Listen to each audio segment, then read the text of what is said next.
하나님 말씀은 이사야서 60장 1절입니다. 일어나라 빛을 발하라 이는 내 빛이 이르렀고 여호와 영광이 내 위에 임하였음이니라. 이사야 60장은 제2 이사야라고 부릅니다. 이사야에서 대부분은 남유다의 멸망과 파국을 예언하고 있습니다. 남유다 왕국의 아주 암울하고 어두운 장래를 말합니다. 그러나 후반부에서는 갑자기 놀라운 꿈과 비전과 소망을 말합니다. 파국을 맞을 것이라는 예루살렘에게 이제는 내가 세상에 빛을 비추라고 말씀합니다. 이사야 60장은 이미 포로로 잡혀간 이후에 포로 기간을 보내고 있는 유다 백성에게 주어진 희망의 예언의 말씀입니다. 바벨론의 포로로 잡혀간 이스라엘 백성들에게 있어서 포로의 기간은 지겨움의 나날이었습니다. 그들은 매일 자기들에게 주어진 일들을 반복해야 했습니다. 다행히도 포로로 잡혀온 유다인들은 고급 기술과 지식을 가진 사람들이었기 때문에 보수도 많이 받고 집도 짓고 자녀를 낳고 잘 살았습니다. 그들은 바벨론에 정착하여 잘 살고 있었습니다. 그러나 그들의 삶은 한마디로 지겨웠습니다. 이방의 종교, 이방의 문화, 이방의 생활은 그들에게 이상하리만큼 흥미롭지 않았습니다. 그들은 먼 이방 땅에서 이미 파괴된 예루살렘 성전과 그때의 신앙의 삶을 몹시 그리워하고 있었습니다. 그들에게 유일한 피난처는 몽상이었습니다. 여러 가지 꿈을 꾸었지만 이를 이루는 일은 그들에게 불가능했습니다. 그들은 몽상가가 되었습니다. 성도 여러분, 유다가 바벨론의 포로로 잡혀가서 이방 땅에서 임자로 살았던 그들의 삶들은 그들의 신앙과 전통과 희망을 한꺼번에 모두 잃어버릴 위험한 환경이었습니다. 그러나 놀랍게도 유다의 예언자들은 그날이 유다에게 새로운 시작의 날들이 될 것이라고 이미 예언하고 있었습니다. 그들의 예언은 맞아 들어갔습니다. 그들에게 전혀 예상하지 못한 희망의 메시지가 선포되기 시작했습니다. 그들에게 세상에 빛을 비추라는 말씀이 선포되었습니다. 예언자들의 예언대로 이스라엘의 역사상 가장 영웅적인 신앙을 가졌던 영웅들의 시대는 바벨론 포로기 때의 신앙인들이었습니다. 다니엘과 새 친구라든지 에스더 이야기는 포로기 때의 신앙인들입니다. 포로기 때의 오늘날 구약성서라고 하는 책이 구전에서 문서로 모아지고 율법과 예언사들이 책으로 만들어지기 시작했습니다. 포로기 때에 그들은 유대율법을 그들의 삶과 생활에 구체적으로 적용하는 일을 실제로 시작했습니다. 포로기는 이스라엘에게 가장 활발한 신앙의 행위를 시작한 때였습니다.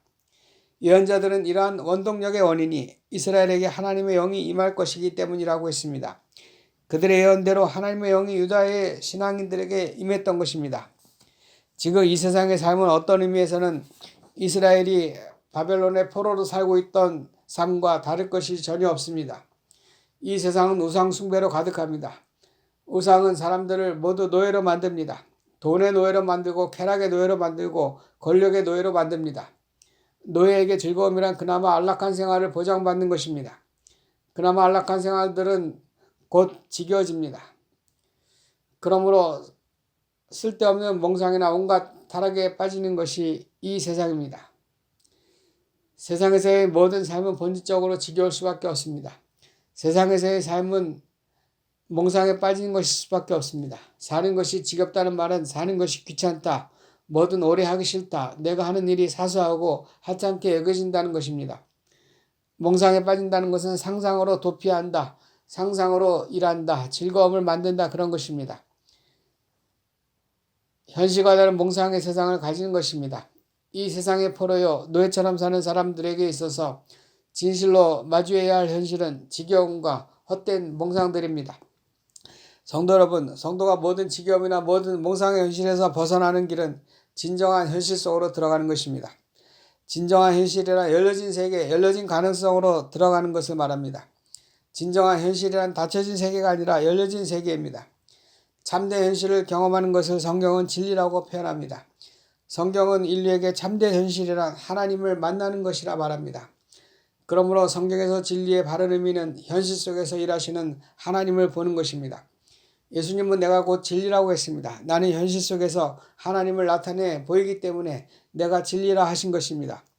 많은 사람들은 자신들이 열려진 현실 속에 살고 있다고 생각하지만 실제로는 닫혀진 세계 속에 살고 있습니다. 사람들이 닫혀진 현실에 살고 있음을 가장 잘 알려주는 표징은 사람들의 관계가 늘 하수구가 막혀 있듯이 꽉 막혀 있는 것입니다.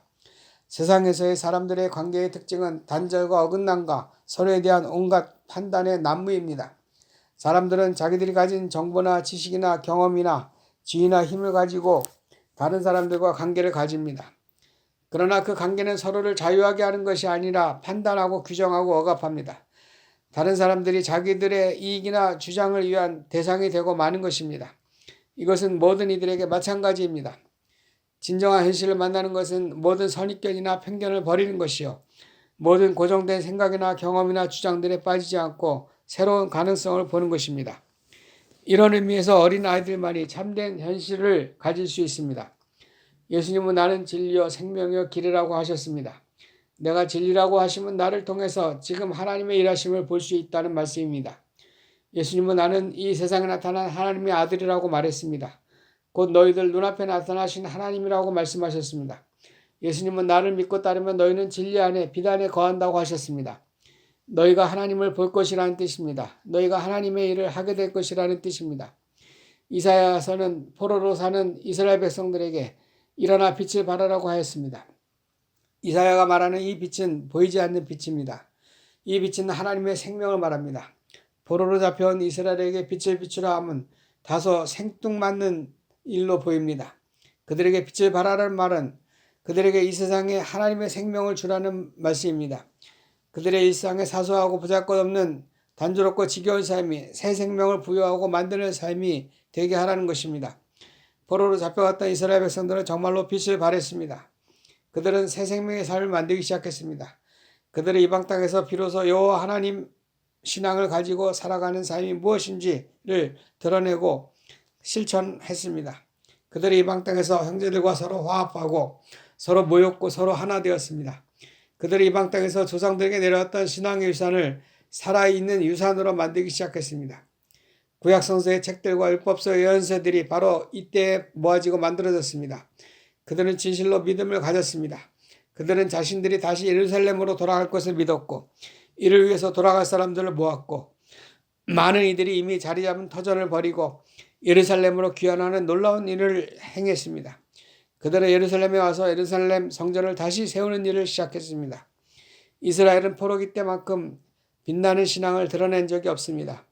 그때 가장 놀라운 신앙의 증인들이 나타났습니다. 어떻게 이런 일이 가능했는지 아십니까? 포로기 때 하나님의 영이 임했습니다. 하나님을 믿고 일어서서 행하기 시작할 때 놀랍게도 하나님의 영이 그들을 이끌기 시작했습니다. 그들이 하나님을 믿고 하나하나 작은 일을 실천할 때 하나님의 영이 그들에게 나타났고 가르치기 시작했습니다. 하나님의 영이 맞아 그들의 삶은 세상에 비추는 빛이 되었습니다. 오늘날 우리가 사는 세계는 성경적으로 말하면 이방 세계요, 우상 숭배의 세계입니다. 마치 포로로 잡혀 노예처럼 사는 세계입니다.